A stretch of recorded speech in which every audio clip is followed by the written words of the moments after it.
opened the doors to my coaching practice. So it was a whole year of just leaning in and letting him essentially convince me that it was the right move to do. I needed certain assurances, and I asked for those assurances. I was very direct with God in what I was asking for, what I was seeking, and He was very good and gracious in giving me the assurances that I needed. I mean, they were limited assurances, but they were assurances nonetheless. So I want to say to anybody that's listening, it's not always a simple decision. It's not always an Mm. easy decision, but God does provide us with certain guidance and certain motivation and certain encouragement. And so if you find yourself in the place of needing to make decisions or of needing clarity, of seeking clarity, God can provide that assurances and that clarity if we are direct and we ask Him for exactly what it is that we need. And so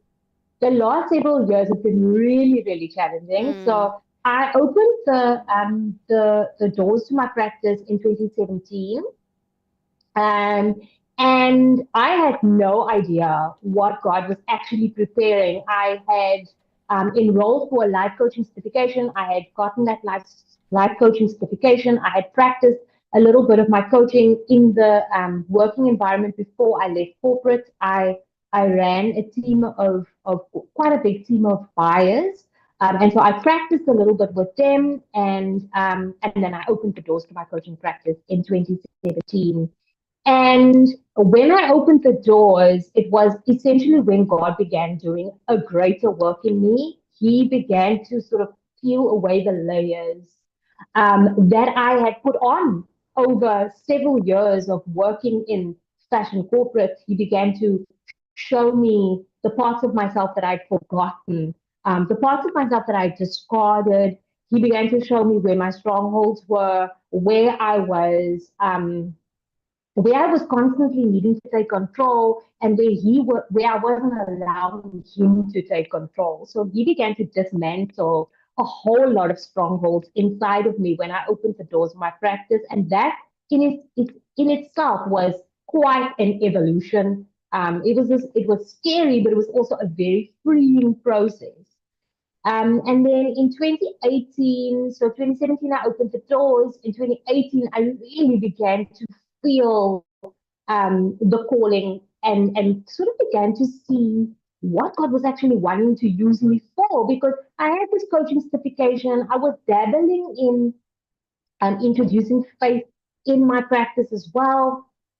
But I was very much sticking to the coaching framework I've learned, and I didn't yet understand my gifting to the extent that I do now. And so in 2018, I really began to see God working and moving, and I began allowing Him to kind of take control in the sessions, to lead, to do what it was that He was wanting to do, to touch the people that was in the chair. I began to let him sort of create the framework and be led guided by the coaching framework that I had essentially learned.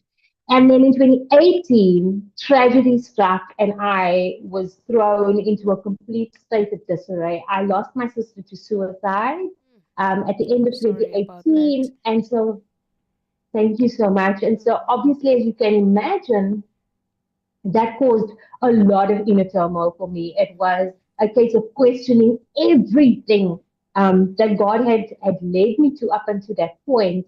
It was sort of saying, how can you be a coach and you haven't seen this happen? How could you not have been there and supported this person who is so so very dear to you? How can if you can't do that, how can you essentially do everything else that God is calling you to? And Mm. God was so gracious in that time because He gave me the opportunity to lean into Him. He through literally just like asking a question and whipping open the Bible. I call it sort of Bible roulette.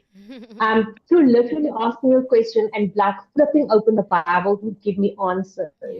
Yeah. To the questions that I had that were very real questions. So, for example, one of the questions I had was, um, if I had known, if I had had more insight into what my sister was going through, would I have been able to stop her? And he gave me the story of when Peter betrayed Jesus, And when Jesus sort of said to him, "You're gonna betray me," and Peter was in denial about it, but eventually it did happen. And so what God was saying to me at that time was, "There's nothing that you could have done, even if I had told you, like Jesus had told Peter, even if I had told you, you would not have been able to stop it. It was already set out to happen." And so God gave me a lot of reassurances over that time. And in the year of 2019, coming out of the tragedy of 2018, I began to rediscover what God was had actually put inside of me. Mm, He used the tragedy with my sister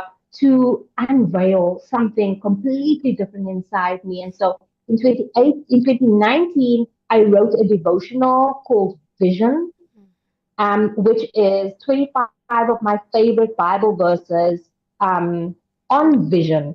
And I allowed God through that process of being in His Word and reflecting on these 25 verses about how God has actually created us for vision, how He's mm, created us to be like Him, made in His image, mm, in the image of the Creator, how we can rediscover or discover what it is that God has brought us to, and how we can begin to live that out in our lives. And so the next couple of years were really about letting God kind of redefine me, redefine my business, how He began to use every difficult situation and every challenge that I went through to sort of show me what he was doing, show me what his heart is for his people, what his heart is for me, mm, and how difficulty will come, challenges will come. He did not say that it would be easy. He did not say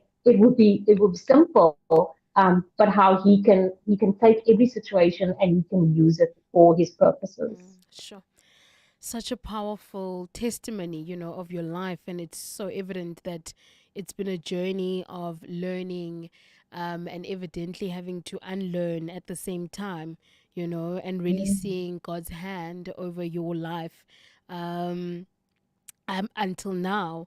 So, what I'm really interested in, as we have this conversation, is, just that the thing that you spoke about redefining how God redefined, His purpose for your life for you, and you also started to see that no, I've been, doing this. It's completely, not with God. I've been doing it, on my own. So, what is the importance of personal development, as an individual, as a child of God?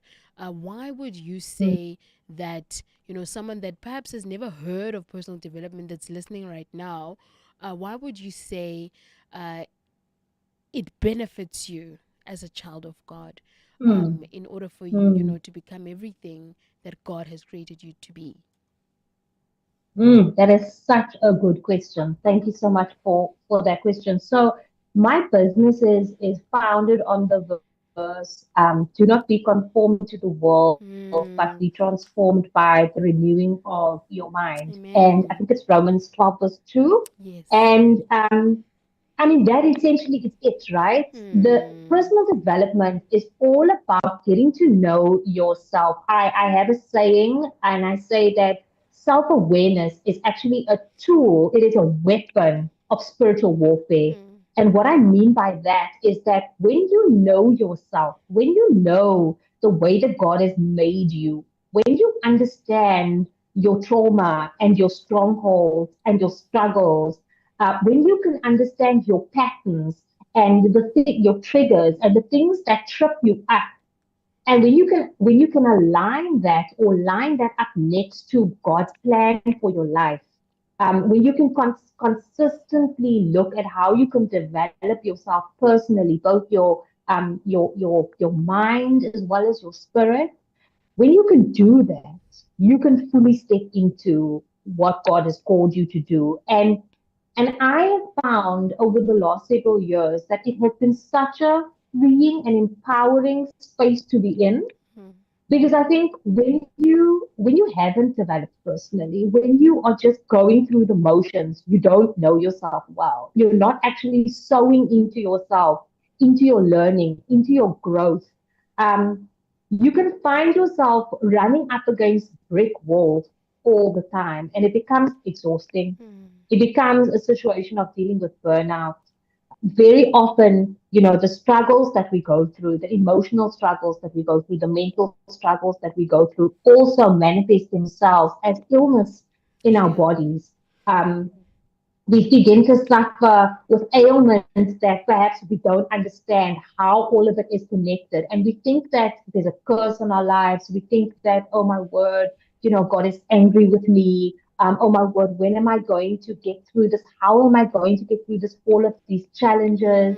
Mm. But when you've gone through a journey of personal development, and it's an ongoing journey, it becomes a little bit easier to see God showing up. It becomes easier Yeah. to see and to make the connections and to Mm. actually see how He's moving and to realize that, yes, life is going to happen. Yes, challenges are going to come. Yes, strongholds are going to hit you in the face, but you can remain rooted in your faith. And it's not always easy and it's not always simple, but God is always graceful and Mm.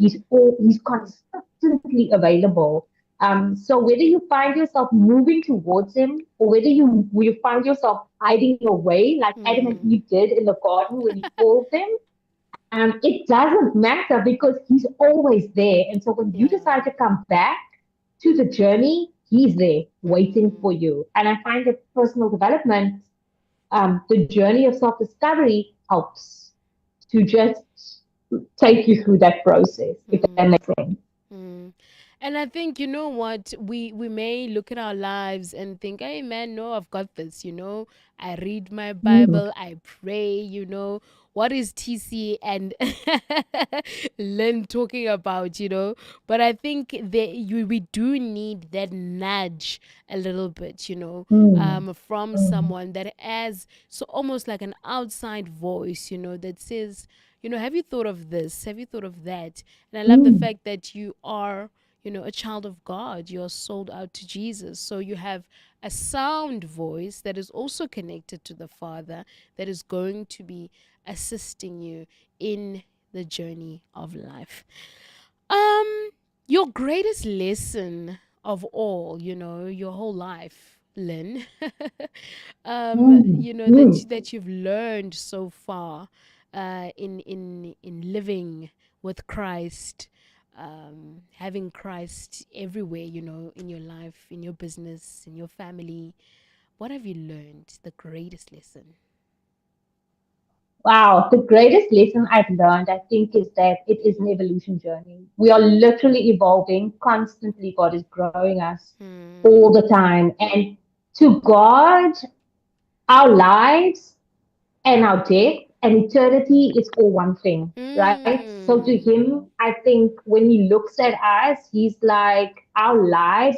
We look at our lives and we go, oh, this is my life, and if Mm. I die one day, I'll go and be with God. Mm. I believe that God looks at our lives and our death and eternity and everything, the whole journey, and He looks at it as one thing. And Yeah. so the greatest thing I think that I've learned is that life is a journey, death is a journey, Mm. eternity is a journey. Sure. It is all an evolution journey, and Mm. we are constantly growing. He is constantly teaching us, Mm.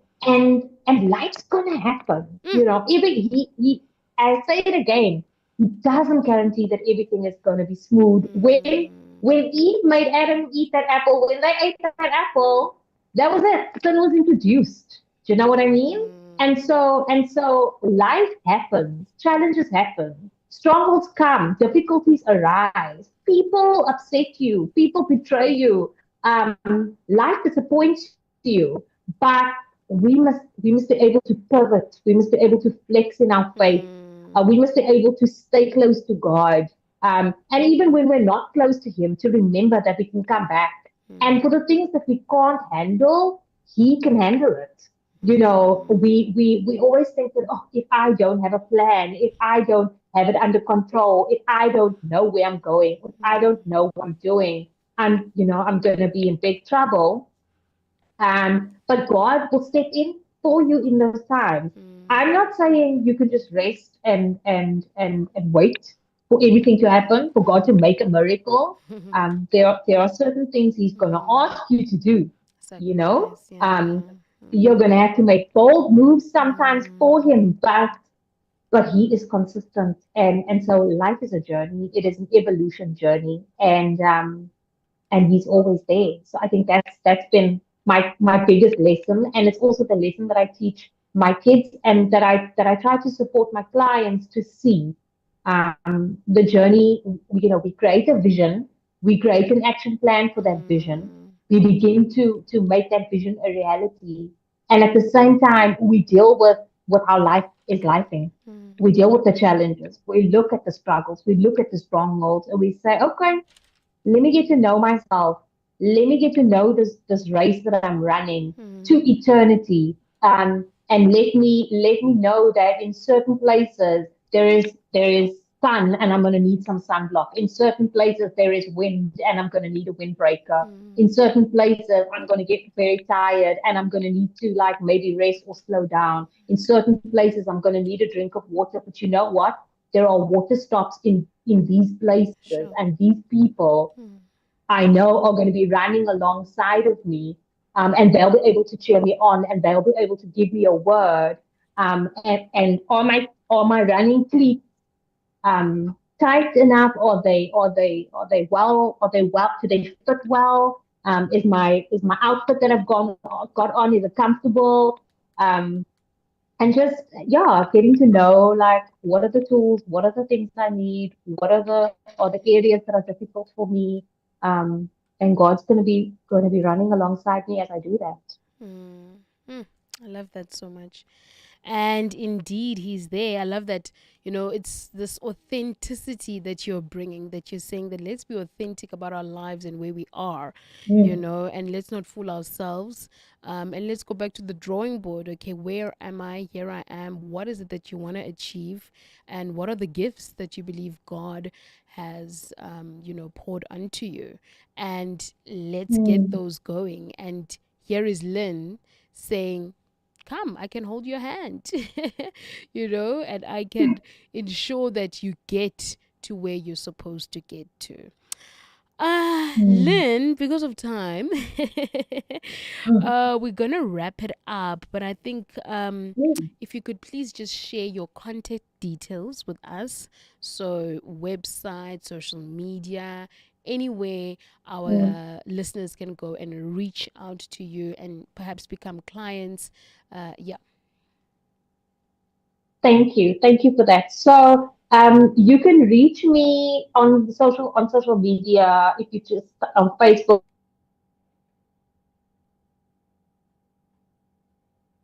Social media and Facebook. We've lost Lynn, it seems. She is frozen. Frozen. Lynn, can you hear me? Lynn, can you hear me? All right. It seems that we have lost Lynn along the way. She did say that we can reach her on Facebook, and I'm sure that it is at My Evolution Journey. At My Evolution Journey. While we are still trying to get Lynn back. She is a personal development coach. She has her own studio that she runs. She's also a business consultant. So, My Evolution